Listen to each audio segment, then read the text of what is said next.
அம்மாச்சி டுடே என்ன ஸ்பெஷல்? வாழ்க வளமுடன். சாதம்ப்பா இன்னைக்கு. சரியா, சாதம்.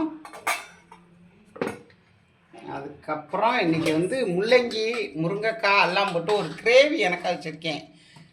மட்டன் மாதிரி இருக்கும்ப்பா. சாப்பிட்டா மட்டன் குழம்பு சாப்பிட்ற மாதிரியே இருக்குது. சரியா, மட்டன் குழம்பு சாப்பிட்ற மாதிரி நான் சாப்பிட்டதில்லை, ரொம்ப நாள் ஆச்சு விட்டு. மட்டன் குழம்பு மாதிரி இருக்குது. ரசம் கொஞ்சம், அதுக்கப்புறம் தயிர், அப்புறம் தொட்டுக்க காலிஃப்ளவர். சரியாப்பா, பிடிச்சிருக்கா? பிடிச்சிருந்தா லைக் கொடுங்க, ஷேர் பண்ணுங்கள், சப்ஸ்கிரைப் பண்ணுங்கள். வாழ்க வளமுடன்.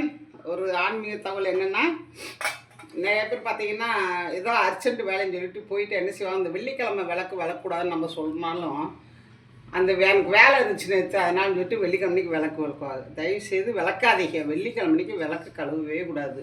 சப்போஸ் அப்படி நீங்கள் கழுவுன்னு நினச்சிங்கன்னா, என்னடா அழுக்காக இருக்குன்னு நினச்சா ஒரு வெள்ளை துணி இருந்துச்சா எடுத்து தொடச்சிட்டு கூட எண்ணெயை ஊற்றி தீவம் பொறுத்துங்க. அது ஒன்றா. ரெண்டாவது வெள்ளிக்கிழமை அன்னைக்கு வீடு துடைக்காதீங்க. அதே மாதிரி நைட்டு நேரம் வீடு துடைக்காதீங்க. ஏன்னா கல் உப்பு போடுறோம், மஞ்சத்தூள் போடுறோம், எல்லாம் போட்டு துடைக்கிறோமா, அது லட்சுமி. நீங்கள் நைட்டு துடைக்கும்போது என்னென்னா இந்த லட்சுமியை வீட்டை விட்டு வெளியே போகிற மாதிரி ஆயிரும். எவ்வளோ பிரச்சனை தான் நம்ம கையில் ஒரு 10 ரூபா இருந்துகிட்டு இருக்கணும்னா நீங்கள் இந்த மாதிரி செஞ்சணும். நீங்கள் வெள்ளிக்கிழமைக்கு தயவுசெய்து வீடு துடைக்காதீங்க. வியாழக்கிழமையே தொடங்க, அது சீக்கிரமாக தொடங்க. நைட்டு 10 மணிக்கு 8 மணிக்கெலாம் வீடை துடைக்கிறீங்க. அந்த மாதிரிலாம் துடைக்காதீங்க. அப்புறம் ஏன் எனக்கு இவ்வளோ பிரச்சனை, ஏன் இவ்வளோ கஷ்டம்னா நம்ம செய்கிற தவறு தான் நம்ம கஷ்டப்படுறோம். அதனால் தயவுசெய்து இந்த மாதிரி செய்யுங்க. ஏன்னா அம்மா சொல்கிறத நீங்கள் எடுத்துக்கோங்க, அவ்வளோதான் நான் சொல்ல முடியும். அதுக்கப்புறம் உங்களுடைய இஷ்டம்ப்பா. பிடிச்சிருந்தா லைக் கொடுங்க, ஷேர் பண்ணுங்கள், சப்ஸ்கிரைப் பண்ணுங்கள். வாழ்க வளமுடன்.